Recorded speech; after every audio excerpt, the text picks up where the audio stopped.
যখন তুমি নিজের রক্তের মানুষের দ্বারা কষ্ট পাবে, তখন তুমি একবার নবী ইউসুফ আলাইহিস সালামের কথা মনে করো।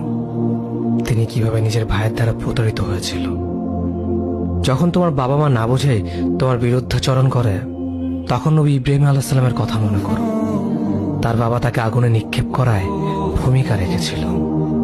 যখন তুমি সমস্যা থেকে পরিত্রাণের জন্য কোনো পথ পাবে না, তখন ইউনুস আলাইহিস সালামের কথা ভেবো। তিনি কতটা সময় তিমি মাছের পেটে আটকা পড়েছিল। যখন তোমার নামে কেউ মিথ্যা অপবাদ ছড়িয়ে দেবে, তখন মা আয়েশা রাদিয়াল্লাহু আনহার কথা মনে করো। তার নামে পুরো শহর জুড়ে কুৎসা রচনা করা হয়েছিল। যখন তুমি অসুস্থ ব্যথার যন্ত্রণায় কাতরাতে থাকো, তখন নবী আইয়ুব আলাইহিস সালামের কথা ভেবো। তিনি ভয়ঙ্কর এক ভাইরাস জনিত রোগে আক্রান্ত হয়ে তোমার থেকে বেশি কষ্ট পেয়েছিল। যখন তুমি দিনের কোনো বিধান নীতিতে যুক্তি খুঁজে পাও না, তখন নবী নূহ আলাইহিস সালামের কথা ভেবো। তিনি কোনো প্রশ্ন ছাড়াই মরুভূমিতে নৌকা তৈরি করেছিল।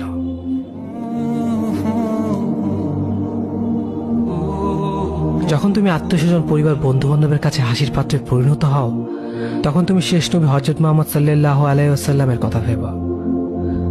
রাসূল সাল্লাল্লাহু আলাইহি ওয়াসাল্লাম বলেছিলেন, সবচেয়ে বড় পরীক্ষা দিয়ে সব থেকে বড় পুরস্কার আসে। যখন আল্লাহ কাউকে ভালোবাসেন, তখন তাকে পরীক্ষা করেন, এবং যে এই পরীক্ষাগুলো মেনে নেয়, সে আল্লাহর সন্তুষ্টি অর্জন করে। আর যে অভিযোগ করে, সে তার ক্রোধের পাত্র হয়। হে আল্লাহ, তোমার কথা মনে করা, তোমার প্রতি কৃতজ্ঞ হওয়ার এবং তোমার ইবাদত করার তৌফিক আমাদের দান করো। আমিন। যেভাবে তুমি সন্তুষ্ট হও, সেভাবেই আমাদের পরিচালিত করো।